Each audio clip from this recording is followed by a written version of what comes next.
क्या फिल्म शोले में ठाकुर का रोल करने वाले संजीव कुमार को अपनी मौत का एहसास हो गया था? क्या संजीव कुमार हेमा मालिनी से धर्मेंद्र से भी ज्यादा प्यार करते थे और उनसे शादी ना हो पाने की वजह से ही उन्होंने कभी शादी ना करने का फैसला किया? आज मैं आपको संजीव कुमार की जिंदगी से जुड़ी 10 से भी ज्यादा ऐसी बातें बताने जा रहा हूं जिनका जिक्र बहुत कम होता है। तो ध्यान से सुनिए और इस वीडियो के अंत तक हमारे साथ रहिए। मैं आपको एक अलग ही जर्नी पर लेकर चल रहा हूं। संजीव कुमार, जिनका असली नाम हरिहर जेठालाल जरीवाला था, बॉलीवुड के सबसे प्रतिभाशाली और बहुत ही बहुमुखी अभिनेताओं में से एक थे। उनकी जिंदगी और करियर बड़ा मजेदार रहा, बहुत से किस्से हैं। चलिए पहले आपको बताते हैं उनकी ठाकुर बनने की कहानी। संजीव कुमार को फिल्म शोले में ठाकुर बलदेव सिंह के किरदार के लिए जाना जाता है, लेकिन क्या आप जानते हैं कि ये रोल पहले धर्मेंद्र को ऑफर किया गया था? धर्मेंद्र ने गब्बर सिंह का रोल भी करना चाहा था, लेकिन निर्देशक रमेश सिप्पी ने संजीव कुमार को ठाकुर के लिए चुना। संजीव ने इस किरदार को इतनी गहराई दी कि उनके बिना हथियारों वाले ठाकुर की कल्पना करना मुश्किल है। शूटिंग के दौरान संजीव अक्सर सेट पर मजाक में कहते थे, मेरे पास हथियार नहीं है लेकिन एक्टिंग का दम है। अपने दोस्तों के साथ बड़े मजेदार थे वो। संजीव कुमार अपने दोस्तों के बीच बड़े हंसमुख मजाकिया थे। गुलजार और शत्रुघ्न सिन्हा के साथ उनकी दोस्ती बड़ी गहरी थी। एक बार गुलजार साहब ने बताया कि संजीव कुमार की शूटिंग के बाद देर रात तक दोस्तों के साथ वो गपशप करते रहे, पुरानी फिल्मों की नकल उतार कर मिमिक्री किया करते थे और बड़े अच्छे मिमिक्री आर्टिस्ट भी थे। संजीव कुमार खाने के बड़े शौकीन थे। संजीव कुमार को खाने का बड़ा शौक रहा, खासकर गुजराती पारसी जो डिशेस होती थी बहुत खाते थे। सेट पर अक्सर अपने घर से बना खाना लाते थे, पूरी यूनिट के साथ बैठकर बांट कर खाते थे। एक बार आंधी की शूटिंग के दौरान उन्होंने पूरी क्रू को अपने घर का मशहूर धनसाक बना के खिलाया और उनके इस शौक की वजह से सेट पर माहौल बड़ा खुशनुमा रहता था। खाने की बात हो तो संजीव कुमार का जिक्र जरूर होता था। उनकी लव लाइफ का भी एक बड़ा मजेदार किस्सा है। कहा जाता है कि नूतन से उन्हें प्यार हो गया था, लेकिन ये रिश्ता परवान चढ़ा नहीं। एक बार मजाक में संजीव कुमार ने एक इंटरव्यू में कहा, मेरी जिंदगी की स्क्रिप्ट में लव स्टोरी अधूरी रह गई है, लेकिन ऑन स्क्रीन में हर बार हिट रहता हूँ। अपनी जिंदगी से जुड़ी बातों को बड़े मजाक में सुनाया करते थे। और आमिर खान को हम मिस्टर परफेक्शनिस्ट कहते हैं। असल में परफेक्शनिस्ट जो है संजीव कुमार को कहा जा सकता है।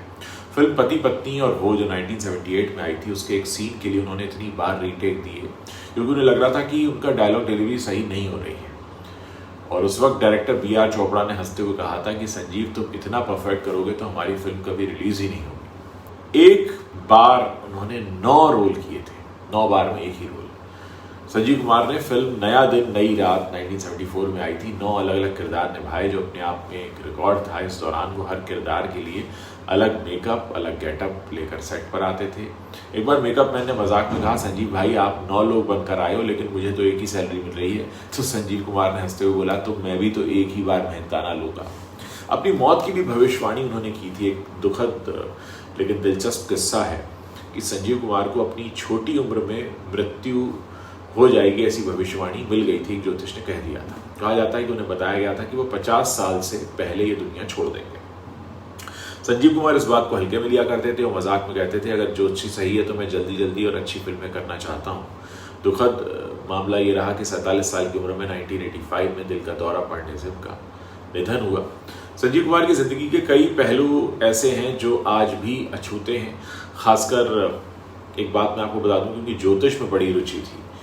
संजीव कुमार को खुद ज्योतिष में काफ़ी इंटरेस्ट रहता था और अक्सर वो अपने सेट पर क्या करते थे कि उनके जो सह कलाकार होते थे उनका हाथ देखना शुरू कर देते थे और बड़े मजाकिया अंदाज में वो भविष्यवाणियाँ भी करते थे। लेकिन एक अजीब बात ये थी कि वो खुद अपनी हथेली देखने से बचते थे। एक बार एक दोस्त ने पूछा तो उन्होंने हंसकर कहा कि मेरी हथेली में तो बस डायलॉग्स की लकीरें हैं, बाकी सब डायरेक्टर तय करता है। तो ज्योतिष में रुचि थी लेकिन खुद के हाथ को देखने से वो डरा करते थे। एक बार उन्होंने नकली मौत का भी मजाक किया था। संजीव उनकी बड़ा मस्तीखोरी रहती थी। एक बार 1970s की बात है, एक शूटिंग के दौरान उन्होंने सेट पर मौत का नाटक खेला ज़मीन पर लेट गए, सांस रोककर मरे हुए व्यक्ति का अभिनय करने लगे। पूरी यूनिट घबरा गई और जब डायरेक्टर ने गुस्से में उन्हें उठाने की कोशिश की तो संजीव कुमार हंसते हुए उठकर खड़े हुए। बाद में उन्होंने कहा कि मैं तो बस अपनी मृत्यु के सीन की रिहर्सल कर रहा था। इनकी अजीब सी मस्ती थी जो बाद में उनकी जब असामयिक मृत्यु हुई तो उसको देखकर लोगों को बहुत रोना आ गया था। अजीब संयोग था उनका। संजीव कुमार की फैमिली में हमेशा लोगों को हार्ट डिजीज़ रही और उनकी मृत्यु भी 47 साल की उम्र में दिल का दौरा पड़ने से ही हुई। लेकिन एक अनसुना और अजीब पहलू ये है कि संजीव कुमार ने कई फिल्मों में ऐसे किरदार निभाए जिनकी कहानी में दिल की बीमारी या मौत का जिक्र होता था। 1975 में उनका जो आंधी का किरदार था उसे दिल का दौरा आता है। ऐसे कई सारे किरदार उन्होंने निभाए और वो हमेशा कहते थे कि शायद मेरी मौत भी इस तरह से होगी। नाम बदलने का उनका फैसला भी बड़ा अजीब था क्योंकि संजीव कुमार का जो असली नाम था वो हरिहर जेठालाल जरीवाला था। जब उन्होंने फिल्मों में आने का फैसला किया तो उन्होंने अपना नाम बदलकर संजीव कुमार रखा क्योंकि उन्हें लगता था कि उनका असली नाम बहुत लंबा है और फिल्मी नहीं है। लेकिन एक बार एक इंटरव्यू में उन्होंने मजाक में कहा था कि मैंने नाम तो बदल लिया पर मेरी किस्मत का नाम अभी भी जरीवाला है जो हर बार लंबी लाइन में अटक जाता है। ये उनकी जिंदगी का एक ऐसा पहलू है कि वो हर चीज़ को काफ़ी मजाक में लिया करते थे।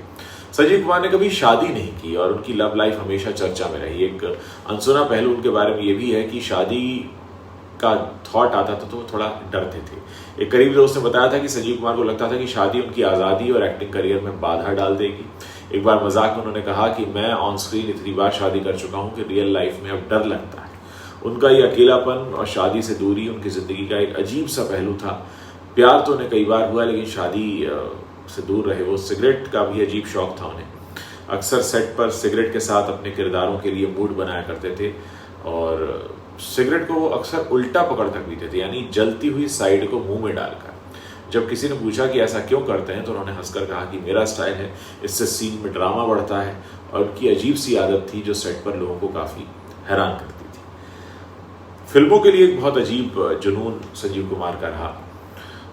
ऐसा कहते हैं कि वो एक ही दिन में कई सारे फिल्में देख लेते थे। एक बार मुंबई में एक थिएटर में लगातार 3 अलग अलग फिल्में उन्होंने देखी और बाहर निकलकर अपने दोस्तों से कहा कि आज मैंने 3 जिंदगियां जी ली हैं। उनकी आदत, उनका जो एक्टिंग के लिए जुनून था वो इसे बताती है। और संजीव कुमार और हेमा मालिनी का तो खैर बहुत मशहूर किस्सा है ही कि संजीव कुमार जो थे वो मनी मन हेमा मालिनी को चाहने लगे थे, लेकिन ये रिश्ता हमेशा रहस्य और अफवाहों के घेरे में रहा। ये एक ऐसा एस्पेक्ट है संजीव कुमार की ज़िंदगी का जिसे बहुत इमोशनल एस्पेक्ट कह सकते हैं। देखिए, पहली मुलाकात का अगर हम जिक्र करें संजीव कुमार और हेमा मालिनी की, तो वैसे तो उन्होंने कई सारी फिल्मों में काम किया, जैसे सीता और गीता आई थी 1972 में, नया दिन नई रात 1974 में आई, त्रिशूल 1978 में आई। और उनकी जो ऑन स्क्रीन केमिस्ट्री थी हेमा मालिनी के साथ वो लोगों को काफ़ी पसंद आती थी। सेट पर दोनों बहुत अच्छे दोस्त थे। लोगों को लगता था कि इनके बीच कुछ अलग है। संजीव कुमार जो थे वो हेमा की खूबसूरती से, उनके प्रोफेशनलिज्म से काफ़ी प्रभावित रहा करते थे। कहा यह भी गया कि संजीव कुमार को हेमा मालिनी से प्यार हो गया था, पर यह प्यार जो था ये एक तरफा था। और ये 1970s के दशक की बात है जब हेमा मालिनी इंडस्ट्री की टॉप एक्ट्रेसेस में शुमार थी। कहा जाता है कि संजीव कुमार ने हेमा मालिनी को प्रपोज भी किया था, लेकिन हेमा मालिनी ने इसे सीरियसली नहीं लिया। कुछ लोग ये भी कहते हैं कि प्यार ज़्यादातर एक तरफा था क्योंकि हेमा उस समय अपने करियर और धर्मेंद्र जी पर ज़्यादा ध्यान दे रही थी। उस समय हेमा मालिनी और धर्मेंद्र के बीच धीरे धीरे नज़दीकियाँ बढ़ रही थीं। संजीव कुमार और धर्मेंद्र भी अच्छे दोस्त थे और ये भी कहा जाता है कि संजीव को हेमा और धर्मेंद्र की नज़दीकियों का भी अंदाज़ा था और इस वजह से ही उन्होंने अपने दिल की बात को ज़्यादा आगे नहीं बढ़ाया। एक बार सेट पर मजाक में संजीव कुमार ने धर्मेंद्र से कहा था, तूने मेरी हीरोइन छीन ली। और ये बात बड़े हल्के फुल्के अंदाज में कही गई थी, लेकिन इसके पीछे कहते हैं बड़े इमोशंस छुपे थे। लोग ये भी जानना चाहते हैं कि संजीव कुमार ने शादी क्यों नहीं की। तो संजीव कुमार कहते हैं कि भाई हेमा मालिनी के प्रति बड़े सीरियस हो गए थे और क्योंकि उनको रिजेक्शन मिला था वहाँ से, तो फिर उन्होंने इस बात को अपने मन में ही रखा और फिर कभी शादी का ख्याल उनके मन में नहीं आया। उनके दोस्त बताते हैं बड़े निजी व्यक्ति थे वो, अपनी इमोशंस बड़ा खुलकर कहते नहीं थे। एक सीता और गीता फिल्म की शूटिंग का एक किस्सा बड़ा मशहूर है। ये उन्हीं दिनों की बात है जब हेमा मालिनी के प्रति संजीव कुमार को एक नज़दीकी रिश्ता फील होने लगा था। एक रोमांटिक सीन फिल्माया जा रहा था और संजीव कुमार उसमें इतना डूब गए कि डायरेक्टर रमेश सिप्पी को सीन कट करने के बाद संजीव को होश में लाना पड़ा। सेट पर मौजूद लोग हंसने लगे और हेमा ने इसे हल्के में लेते हुए उस वक्त कहा था कि संजीव तुम तो असल में हीरो बन गए। ये था कि वो रोमांटिक रोल करते करते वो शायद सच में डूब गए थे। संजीव कुमार और हेमा मालिनी के बीच कोई वैसे कड़वाहट कभी नहीं रही। भले ही उनका रिश्ता जो था वो रोमांटिक रूप से आगे ना बढ़ पाया हो, लेकिन दोनों ने एक दूसरे का बहुत सम्मान किया।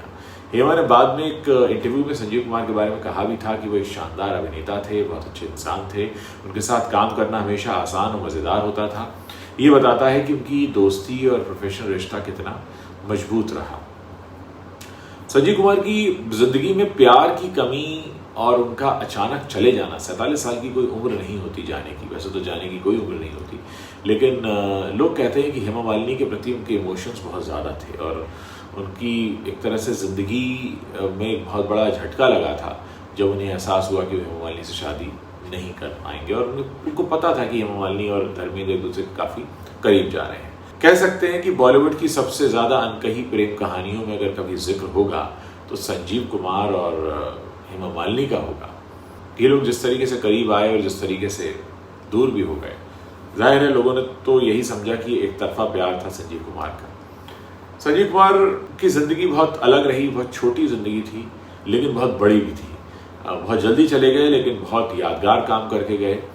और अगर आप संजीव कुमार की ज़िंदगी से जुड़ी कोई और कहानी जानना चाहें तो मेरे वीडियो के नीचे लिखकर मुझे बता सकते हैं। हम कोशिश करेंगे कि समय समय पर हम जो बॉलीवुड के भूले बिसरे चेहरे हैं, जिन्हें लोग अब की जनरेशन जो है वो उतना नहीं जानती है, लेकिन एक वक्त था जिनके बिना हमारी फिल्मों की लाइब्रेरी पूरी नहीं होती थी, ऐसे लोगों की बातें हम निकाल कर लाते रहें। अगर ये वीडियो आपको पसंद आया है तो इसे शेयर कीजिएगा और हमें बताते रहिए कि आगे आप और किन चेहरों की कहानियाँ हमसे सुनना चाहते हैं।